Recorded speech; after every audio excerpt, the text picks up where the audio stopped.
thank you so much. I'm happy to be here tonight. Woo!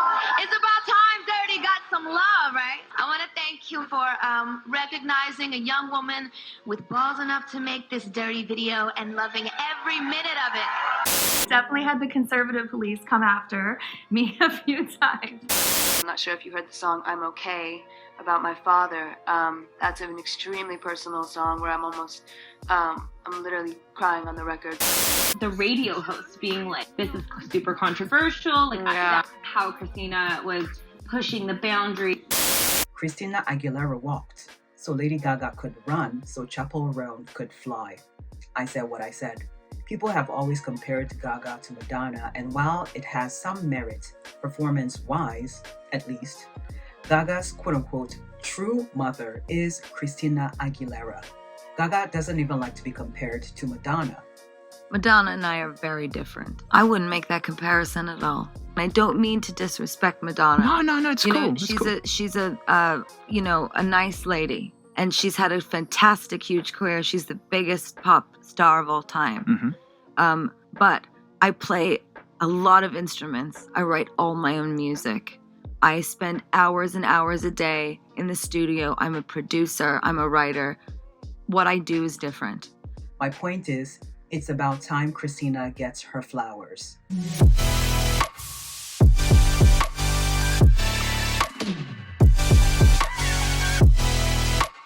My teenage self is geeking out about this one.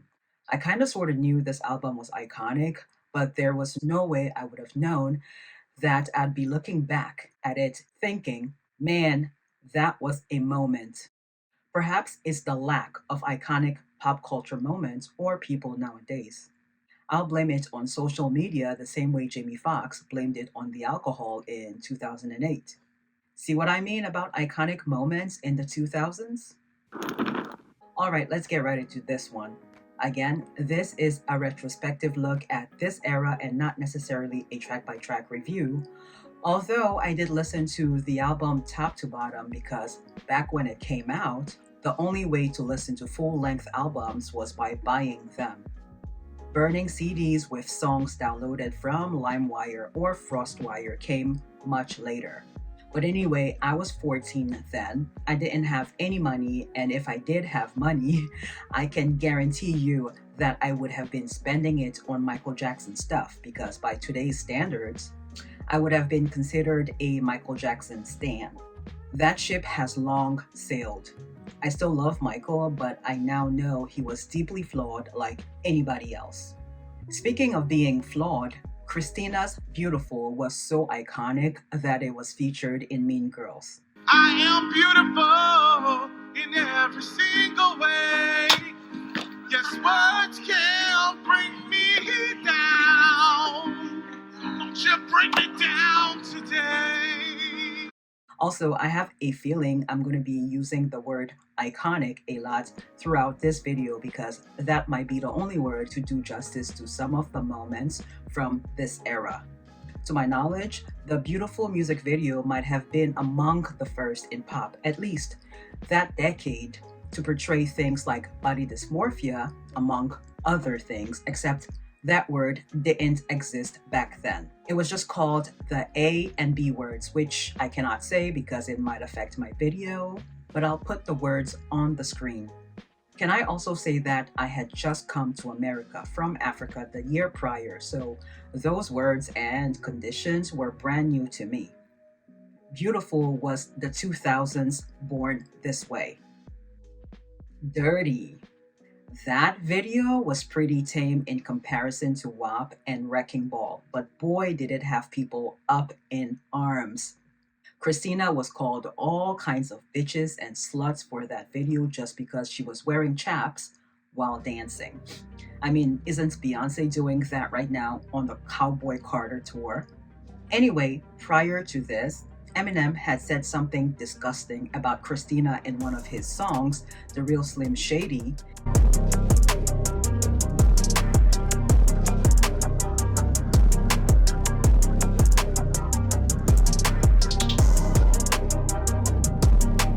But Eminem talented though he is, arguably one of the best rappers of all time, said disgusting things about lots of people in his songs, including his mom and mother of his daughter, and continued to diss Christina throughout the 2000s into the 2010s. Sloan and Honest detail this in their videos. I don't have time to discuss all of that in this video. We have the music to discuss. But the 2000s was the Wild Wild West, for real. Back to the Dirty music video. I feel people were mad about the music video, maybe because it was giving Girls Gone Wild vibes, or it brought up some insecurities, either about their bodies, their sexuality, or their sex lives. Maybe women were mad that their boyfriends were liking the video a little too much, and maybe these women felt they couldn't measure up. I certainly felt that way, hella insecure. I mean, Christina's body was T for that era for a pop girly, and that body type is still very much the standard in the entertainment industry, specifically, and in the West in general. I honestly have never really thought about that until I had to write the script for this video. It was hard out here if you weren't thin and blonde in the 2000s. It's still hard out here if you're not thin and blonde, although it's much better than before. Came across the following video as I was editing, and it articulates exactly what I just finished explaining. The full video is linked below if you're interested. It's a great watch. Can you talk about assumptions that people make about you based on how you look? I get a lot of assumptions that I'm overtly sexual or into kink, a lot of very questionable DMs.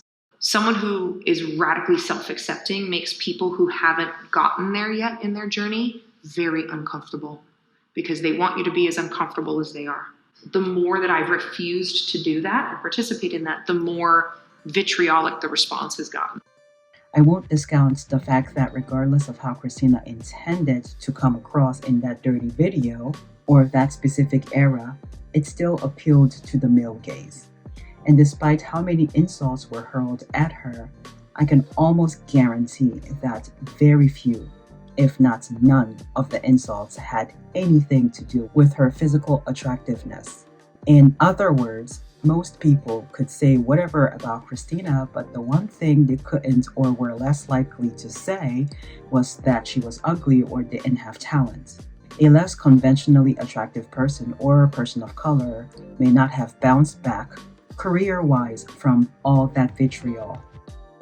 Anyway, Christina was so versatile. She went from dancing in a boxing ring with chaps on to this gothic beauty of a music video with Fighter. I almost thought it was Evanescence when I first saw the video. This is my favorite track on the album. Still gives me goosebumps every time I listen to it. And then Christina went from that song to a song with the original Queen Bee, Lil' Kim, about feminism, misogyny, and likely a response to Eminem's constant harassment. I won't lie, the song was and still is a bop, and low-key was my anthem. I mean, what they're saying is still as relevant today as it was 20 years ago. I'm glad that their initial collab on Lady Marmalade, which was another moment, wasn't their only collab. One thing I liked about the Can't Hold Us Down video was it was the definition of inclusive before brands started to force inclusion or inclusivity just to get money out of every demographic and marginalized group. My guess is the video was a representation of the neighborhood Christina grew up in. Now for the less talked about songs on the album that deserve their shine. Loving Me For Me reminds me of that smooth soul R&B that my auntie used to play in her car. Definitely my second favorite on the album. Something about it reminds me of Usher's There Goes My Baby, even though it was released before Usher's. And the best part about the song is the cello in the background. Cello adds a certain level of je ne sais quoi to a song. I love how the Love Embrace interlude, which sounds very Mariah Carey, flows right into Loving Me For Me. The interludes on this album previewed what genre we were getting next. Love's Embrace previewed R&B. Primer Amor, as in First Love, previewed Latin music. The stripped intro, one of the most epic intros to an album in the last 30 years, was previewing her self-empowerment, or as I like to call it, quote-unquote, I am woman, hear me roar type songs. And stripped Part 2 interlude was previewing deeply personal songs. Impossible.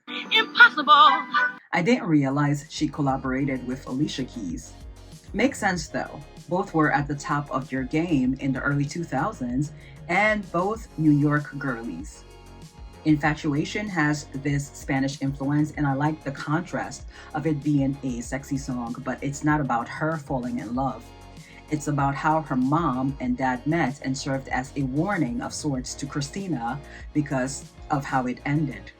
Christina's father was the A word towards she and her mother.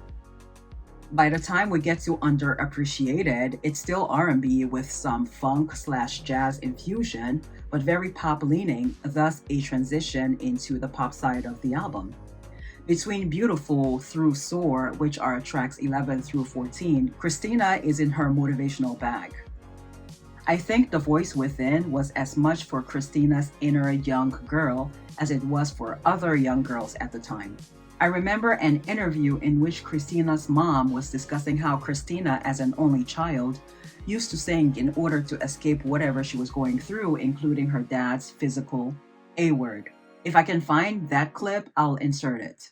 Christina definitely used music to block out the scariness of dad yelling and the fighting, and just kind of focused into it, and it was a kind of a saving thing for her. My opinions of Christina changed after this song and video. If I'm being completely honest, I did not like her because of that Dirrty video. That internalized misogyny was strong, which has taken me years to unpack via journaling, and I'm still unpacking, although a lot less now than in my teens and 20s. Anyway, I'm just now realizing that The Voice Within music video was done all in one take. There are no cuts, much like the Single Ladies music video. Makeover was my third favorite, another Spanish-influenced song. I don't know why the movie Puss in Boots came to mind with this song. It would fit perfectly with the end credits of that movie. Something about Cruz is giving American Idol. It sounds like something a contestant would sing once they've been eliminated or something. I'm not sure if it's the sort of general/generic uplifting tone of the lyrics, or the fact that the song is country-leaning, or both. Do you know what I mean? It just sounds quote-unquote non-offensive to the general public, much like a lot of the songs that I'm sure have to be approved before contestants sing them in front of a live audience. Christina gives 100% in every single song, using all her vocal ranges, which for the 2000s was the standard. But how long is an artist's career supposed to last if every single song is sang at such a high level? Your vocal cords are going to be fried. It's one of the reasons Miley said she won't go on tour and perform at arenas anymore. See my Miley Cyrus video from 4 months ago for that reference if you're interested. Adele, who I also did a video on 2 weeks ago, had surgery on her vocal cords some time ago, not recently, and it's because she uses all her vocal range.